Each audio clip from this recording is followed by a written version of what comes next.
Bonsoir à vous tous. D'abord, nouvelle de dernière heure, une digue a cédé à Sainte-Marthe-sur-le-Lac. Denis, on craint que plusieurs riverains soient évacués. Absolument. Alors, actuellement, je suis à Sainte-Marthe-sur-le-Lac, dans un quartier qu'on évacue actuellement. Le pire s'est produit ici. Ce qu'on ne voulait pas, eh bien, s'est produit il y a un peu moins d'une heure. On voit ici, c'est maintenant un quartier qui est complètement déserté, qui a été évacué, je dirais, de façon très rapide par par les policiers, par les pompiers. Et là, on voit, par exemple, il y a ces marches d'escalier qui flottent. On voit différents objets là, qui étaient aux environs des résidences qui flottent ici.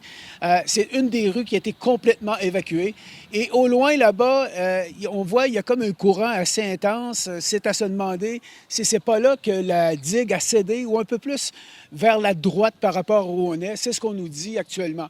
Reste que le fait est que partout, on voyait des policiers qui faisaient du porte-à-porte dans les dernières minutes, qui sommaient les gens de quitter immédiatement. Un homme nous a dit tout à l'heure, écoutez, on m'a donné 1 minute pour sortir de la maison.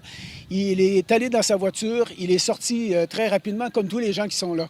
Jean-René, si tu viens un petit peu vers moi, on va voir à l'autre bout de la rue les services d'urgence qui bloquent l'accès actuellement. Donc, les personnes qui sont ici peuvent encore sortir. Cependant, on veut s'assurer que tout le monde a évacué le quartier. Donc, Sainte-Marthe-sur-le-Lac, pour vous situer, on est sur le lac des Deux-Montagnes. Même encore, c'est en fin d'après-midi, lorsqu'on était à Montréal, les autorités à Montréal disaient le pire qui peut se produire, eh bien, c'est qu'une digue cède sous la pression de l'eau. Il y avait eu une petite brèche du côté de Montréal qui a été colmatée rapidement. Mais dans ce cas ici, ce qui se passe à Sainte-Marthe-sur-le-Lac, c'est quelque chose de majeur. Des informations non confirmées, évidemment, et juste à être ici, on peut le constater, le nombre de rues qui sont évacuées, ce sont plusieurs centaines de personnes à qui on a demandé de sortir très rapidement de la résidence, d'évacuer et de s'en aller parce que le niveau de l'eau monte. Et à ce que me disaient des résidents tout à l'heure, dans la rue d'à côté, eh bien, en 2017, lorsqu'il y avait eu des inondations, bien, il y a plusieurs endroits, on fait des comparaisons et tout, mais dans ce cas ici, ça s'est passé tellement subitement, un samedi en début de soirée. Pour tout le monde ici, c'était l'heure du souper du samedi soir. J'imagine que tout le monde avait à peu près confiance en cette digue là, qui protège le secteur ici. Mais là, ce n'est plus le cas.